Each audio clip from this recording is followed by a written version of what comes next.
guys, we're rounding out our reviews for week 131 as we bring you the mid-week wrap-up with a little bit of extra stuff because we're going to let you know what happened at Tribute to the Troops as well. Yeah, the condensed version. Yeah, we're not going to delve too deep into what happened. We're going to save all of the time for NXT and Lucha Underground.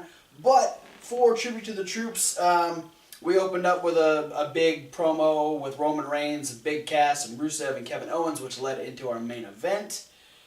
Sheamus and Cesaro, go figure, defeated the Club, the Shining Stars, and the Golden Truth, and they will face the New Day this Sunday at Roadblock for the tag team titles. The Miz put out an open challenge, which was accepted by not Gabriel Iglesias, but Gabriel Iglesias' friend, Apollo Crews. And Apollo Crews defeated The Miz because of a distraction by Gabriel Iglesias. So we might be seeing an Apollo Crews Miz feud for the Intercontinental title, which would be nice for Apollo Crews to actually start doing something. Hey. We had the Wyatt family. Remember when he was a thing? Yeah, for like a hot second. And then they're like, hey, let's put you up on the main roster. And then they're like, hey, you're something. And then he just fucking faded away. You got literally like a month of disappeared. Too. Yeah. Yeah, no, Apollo Crews has been like in one backstage segment in like the last month and a half. Kind of sad. The Wyatt family defeated American Alpha and Dolph Ziggler in 6-man tag team action. That was a good match. Yes, it was. Bayley defeated Dana Brooke by dedicating her match to a service dog. Named Charlie? Yes, named Charlie. TJ Perkins, Rich Swann, and Jack Gallagher defeated Drew Gulak, Tony Nese, and the Brian Kendrick. We had a fun little segment in the back where the New Day were touting that they just might be the greatest tag team of all time because they are now the longest reigning tag team champions of all time. They were quickly faced with the Club, who said, well, the three of us, we've... Club with AJ Styles. Yes, with AJ Styles, because this is a Raw and SmackDown thing that's going on. So, they said, well, no, we've dominated the world in other countries. Like, if you're going to talk about greatness, it starts and ends with the Club.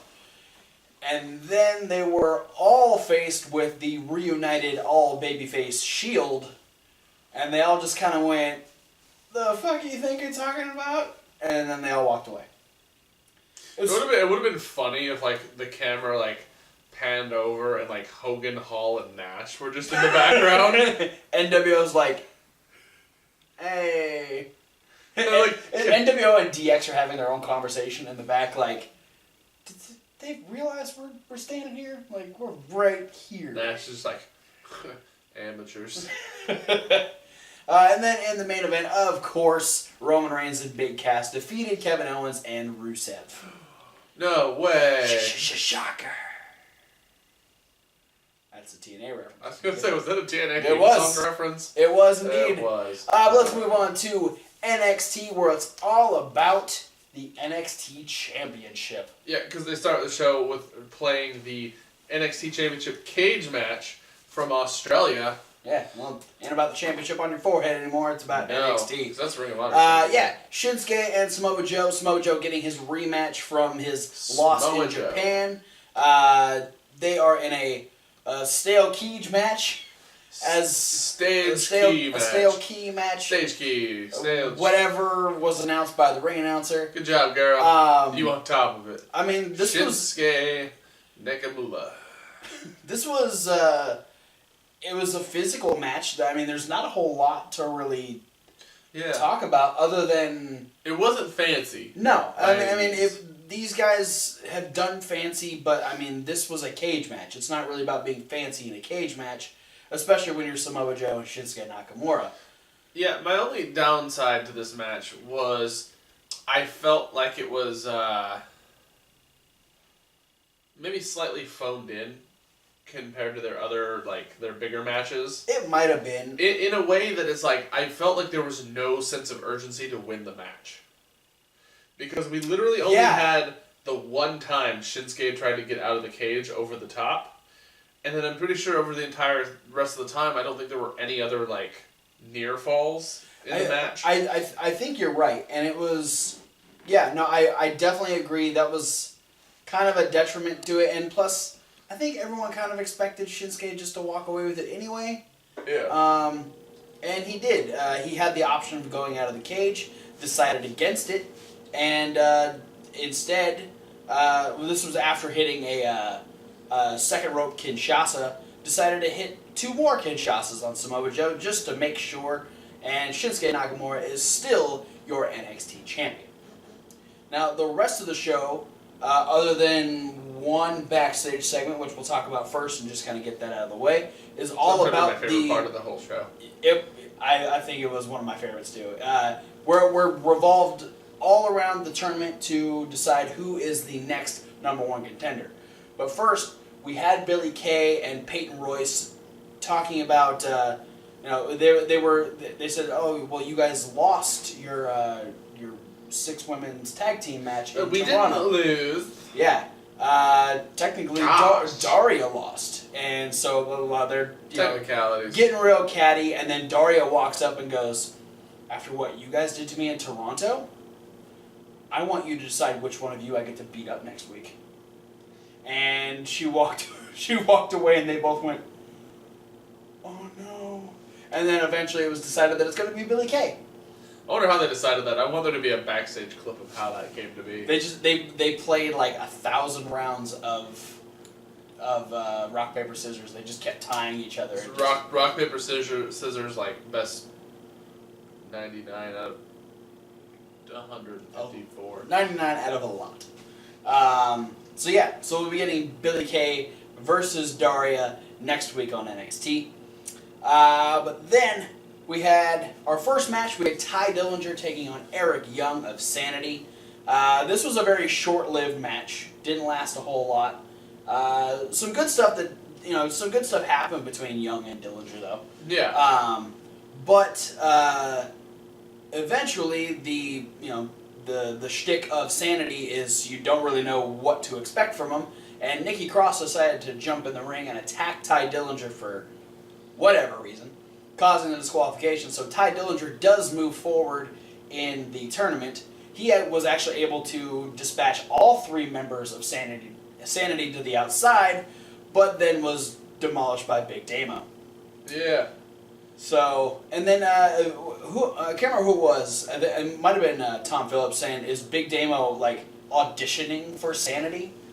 Because we don't quite know what the relationship is between these 2 entities. Yeah. Well, it seemed like in the first week, last week, his first appearance, it seemed like Damo was, like, almost trying to send a message to Sanity. Yeah. Because, I mean, he did help them win the match, but then at the same time, he threw the jacket on the ground. When he picked up Fulton's jacket, and he threw it on the ground. I'm thinking there might be a potential situation where Damo got overlooked for Sawyer Fulton, and so Damo is now just kind of trying to prove that he should have been in the group the whole time. Yeah. So maybe that's kind of the thing they're going with, and that's why he specifically went after the jacket last week, was because he knew it was Sawyer's, so he just decided to destroy that. But yeah, I mean, he did just after he hit Ty Dillinger with, I can't remember what movie he hit him with. It's like a Wasteland. Yeah, so he senton. Yeah, and then so big old hairy back senton. Yeah, we're bringing back those A-Train chants. That's nice. The shave your back chants. Awesome. But yeah, he just kind of stared at Sanity again like he did last week. So, but yeah, Ty Dillinger moving on in the tournament. Next we had Andrade Cien Almas taking on No Way Jose. This was a good match. I enjoyed. It was all right. I enjoyed what they were able to do. Some good chemistry here. No Way Jose obviously having the size advantage. Are you dancing to No Way Jose's music in your head? Yeah. No Way Jose obviously having the size and strength advantage. Cien having to rely a little bit more on his speed. But despite the strength advantage, he did actually lift him up into the pop-up baseball punch. Cien was still able to kick out of that, and then after I think ducking a clothesline, hits a boot, and then hits the trap arm DDT, and Andrade Cien Almas is moving forward in the tournament as well. What's going on in the next match? The next match? Yeah. Roderick Strong versus Elias Sampson. Yeah, man. Does my heart good seeing Roderick Strong kick Elias Sampson in the face and then pin him. Elias Sampson, instant heat with his music. Fantastic. Not even with the music. Like, literally, as soon as the spotlight came on, people just started screaming. He, strummed the guitar once, the spotlight came on, and everyone was like, no! They didn't want anything to do with him. But he did his entire song. Neither do I. And then him and Roddy went out there, but this was Roddy's big moment now, because his first situation just kind of fell apart because of the unfortunate injury to Austin Aries. So this is a redo for Roderick Strong, and he's Roderick Strong. He was pretty fucking dominant through most of this match. Ends up hitting the gut buster, and then hit him with a sick kick. Thank you, Corey Graves. And Roderick Strong is moving forward in the tournament as well. And then we get a little glorious as Bobby Roode takes on Oney Lorcan. Yeah, man, Oney Lorcan's very glorious. Yeah. The crowd gets behind him, though. I appreciate that. No, I think they understand that he's a hard worker, and I think people were excited to see him because they know a lot of the NXT crowd is well versed in the indie guys, so they knew of Biff Busick before he was ever named Oney Lorcan. Yeah, you know what? With the rumors that Chris Hero is going back to WWE, they should team them together and give them a terrible tag team name too. Yeah, Cassius Oney Lorcan. Oh, Cassius Oney. No. Oh no. But yeah, despite his surprising popularity in NXT, and despite how extremely physical he is, Bobby Roode is just too damn glorious. You can't put out that glorious spotlight because Bobby Roode... He will be victorious. He won't give in. No. Because he ended up hitting him with the big Impaler DDT. And Bobby Roode is now in the Fatal 4-Way, I believe, next week. We're doing that Fatal 4-Way next week. So Bobby Roode, Roderick Strong, Andrade Cien Almas, Ty Dillinger. Ty Dillinger is going to be getting some revenge on Bobby Roode, I imagine. That might be, man. I mean, now that Shinsuke is officially the champion, you got to expect that more than likely one of the heels is going to win, and I can't imagine that Roode is going to lose, especially if CN is going to win. But, it's NXT. They like to throw curveballs, which is nice. Keeps us guessing. So, we'll see next week who ends up taking it and who is going to be the next one to face... They move on to face Shinsuke at San Antonio. Yep. So, if CN wins, I'm flying to Florida to punch him in the dick. All right. I'm literally going to grow wings and fly to Florida. I look forward to that. And punch him in the dick. Dick punches. Right in the dick punches dick. For everyone. Well, all right. Let's all move on. Friends can have some too. Let's move on to Lucha Underground. Hey! Where we're still doing a tournament over there as well. We actually also involving lots of fours. Yes. We're doing those Fatal 4-Ways where the Battle of the Bulls. The Battle of the Bulls, where the 4 winners will move on to another Fatal 4-Way, which will be next week, I believe. So we're getting 2 final Fatal 4-Ways next week. So Fatal Final 4-Ways? Look forward to that. Fatal Final 4-Ways? Fatal Final 4-Ways? Fatal Final 4-Ways. Yeah. We had Dante Fox, Killshot, Mariposa, and Jeremiah Crane in our first of 2 of the night. And this was good physical. God. I mean, Mariposa, or Cheerleader Melissa, whatever you know. Melissa Anderson. Alyssa Flash. What was Raisha Saeed. There we go. Whatever. We just broke 9 levels of kayfabe just now. Yeah, we did. We just outed her as 5 different gimmicks, 4 different companies, 3 different Oh man, freaking. She's not known to get super physical. I mean, not in like the hardcore sense of the way. I mean, she hits really hard. She's got devastating finishing moves. Yeah. But not on the level of like the things like A.R. Fox and Sami Callihan do to each other on the regular in like combat zone wrestling. Yeah, like all three of these guys, you know, we're gonna break some more kayfabe. Whether it's A.R. Fox, Sami Callihan, or Shane Strickland, they all work CZW fairly regularly. Yeah. And, you know, they're well versed in that hardcore deathmatch style, so getting physical is their thing. And, you know, Jeremiah Crane starts setting up this, like, ridiculously brutal little chair sculpture that partially falls and ends up becoming worse. And then he tries to go for... Yeah, and then rather than, like, setting it up, all of the people involved just, like, keep looking at it and go, fuck it. Yeah, so he's trying to do a superplex on Killshot, and then Fox is like, hey, I'll help you. So they try to go for a double superplex on Killshot, and Mariposa's like, wait, let me powerbomb you all, and fucking... Onto this death trap of chairs. Oh my god, and they just fucking crash. There's one chair that just gets fucking demolished. Which I'm pretty sure is the one that was upside fucking down. Yeah, no. Legs up in the air. Killshot. How do you superplex somebody onto that? Killshot got fucked so hard with that. One of those probably did fuck him.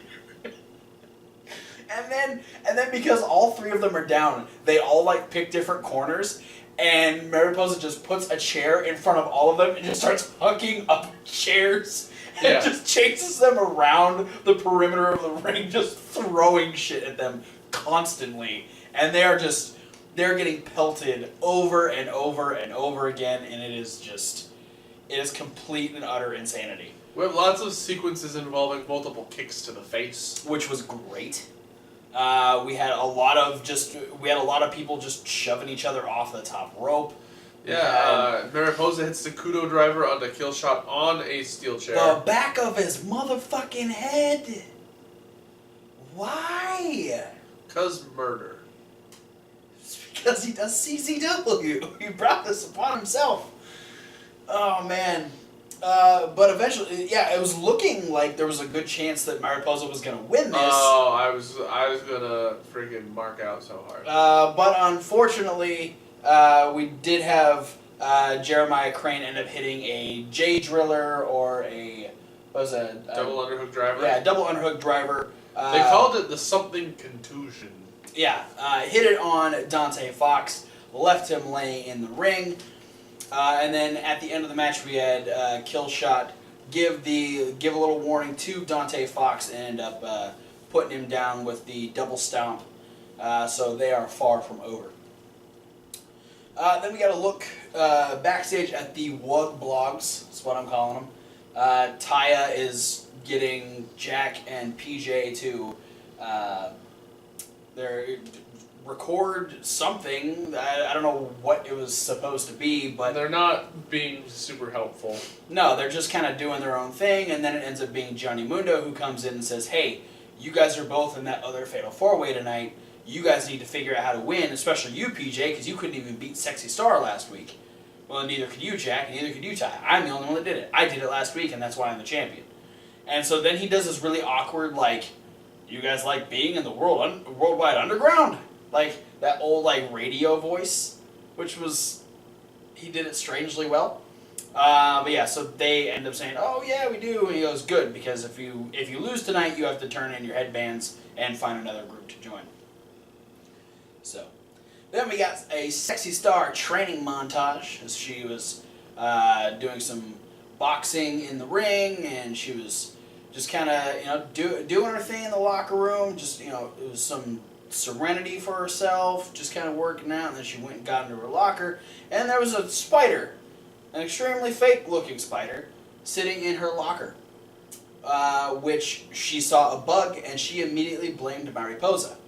And she found Mariposa walking down the hallway, choked her against the wall, which was kind of kinky, actually left a hole in the wall, and was just like telling her, like, oh, you're trying to make me believe that it wasn't you after all the stuff you did to me. And Mariposa's like, if I was going to leave anything in your locker, it wouldn't be something as ugly as a spider. It would be something beautiful, like a butterfly. And so So we don't quite know who left it in the locker, but Sexy Star tells Mariposa that if it does end up being her, that the next time, remember what happened the last time you said no mas. The next time I'm going to make sure there's no air in your lungs for you to even say that. Which pretty much means that Sexy Star is trying to kill Mariposa. Yeah, I'm curious to see who they play it off as with a spider. Because there really hasn't been anybody with the spider motif, has there? Except for it's the returning Officer Reyes. That's what it is, because he's got the fucking he's got his Spider-Man. He just thought it was somebody else's locker. He thought it was Joey Ryan's because it was... Yeah, it was so feminine. Oh, man. We had Drago taking on Cobra Moon, which didn't last a whole lot because Cobra Moon ended up, we saw last week that she was sending her two followers after Drago, trying to get them to, make him rejoin the Serpent Tribe or whatever. And they ended up getting involved during the match, attacking Drago. Drago had backup. Both Phoenix and Aerostar ended up coming out after the bigger one that actually looks like Drago was the first one to attack. They both kind of took him out. But then we never actually got to see the size of this guy last week when we saw that vignette. The guy with the more snake-looking mask comes out, and he's like fucking almost 7 feet tall. This guy is ridiculously tall. Comes in, just fucking boots everyone, ends up giving Phoenix and Aerostar a double choke slam. And then we have the entire tribe actually grab Drago, pull him out of the ring, and walk away with him. So we should be seeing probably next week what ends up happening with Drago and what Cobra Moon's ultimate goal is with him. But that brings us to our main event match. Another Fatal 4-Way, our final Fatal 4-Way. This is deciding who will join Jeremiah Crane, Cage, and the Mac in the finals of the Battle of the Bulls. We got PJ Black, Jack Evans, Angelico, and Son of Havoc. And talk about a flippy-do match. These guys, not only are they going through and just flipping like crazy, but because I felt like they were trying to even maybe match the Fatal 4-Way from earlier in the night, just because their physicality was there too. They were, obviously when you're taking bumps like that, you're going to add physicality to the match itself. And it's just, it's a crazy, it's hard to follow action with four guys like this, but you've just got some great chemistry, some great movements, and it's interesting that on either side you have a set of partners and a set of former partners as well. So you have that added chemistry of teaming together as well. And, after, flipping around and, hitting different moves and almost keeping people down, we had this, major superplex. I think it was Havoc and Evans were on the top, I think. Yeah, it was, and Angelico and PJ Black were on the floor. So the superplex goes all the way down. Havoc hits perfectly and actually lands on Angelico and PJ Black. But Evans goes completely over the group, lands on a fucking wooden chair on the outside. And I thought for sure he was fucking dead at this point. There was no way that he was going to come back from this. They start getting back in the ring, and all of a sudden he's back up and he's moving. I'm like, what? How the fuck is he doing this? This is ridiculous. He gets in and he actually stops.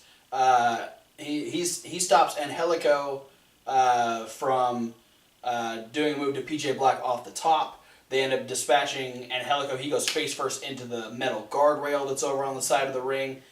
And then PJ Black is like, hey, Jack, come pin me. We'll make sure that one of us wins. And Jack's like, okay, that's cool. He goes down to try and pin PJ Black. And PJ just rolls him over and ends up pinning him. So then you get pouty Jack Evans, of course. Because that's what Jack Evans does when he doesn't get his way and doesn't get to, show his stuff as part of the Worldwide Underground. But that did ensure that a member of the Worldwide Underground is in the finals. So PJ Black, Jeremiah Crane, the man they call Cage, and the Mac will be in a final Fatal 4-Way to determine who will face either Johnny Mundo or Sexy Star, as they have their cage match next week for the Lucha Underground Championship. Sexy Star getting her rematch. And before... Do you remember the older NXT guy from pre-network, Judas Devlin? I don't think I ever saw him. Is that supposed to be... Was he formerly Eli Cottonwood? No. But he is the giant snake dude. Vibora. Vibora? Yeah. He's 6'5". He's tall. Not the near 7 feet they were touting him, but next to most of the luchadors, he can easily pass his 7 feet. Next to who he Phoenix was facing. And Drago. Yeah, some of the smaller guys on the roster, he did look like he was nearly 7 feet tall. But before Lucha Underground ended, we had Dragon Azteca Jr. Actually visiting Rey Mysterio, and Rey Mysterio. Not just any Rey Mysterio, the Rey Mysterio. The Rey Mysterio Jr. Yes, that one. It's not really the junior, but the nephew of Rey Mysterio. Is he really? Yeah. Oh. As Rey Mysterio, he's a junior, but not necessarily as his. Anyway, whatever. Yeah. So this is the first time. Rogue One. Yeah. This is the first time that Rey Mysterio has seen Dragon Azteca in a while, because he's been healing up from his back injuries from the hands of Matanza, and sees that Dragon Azteca is a little beat up.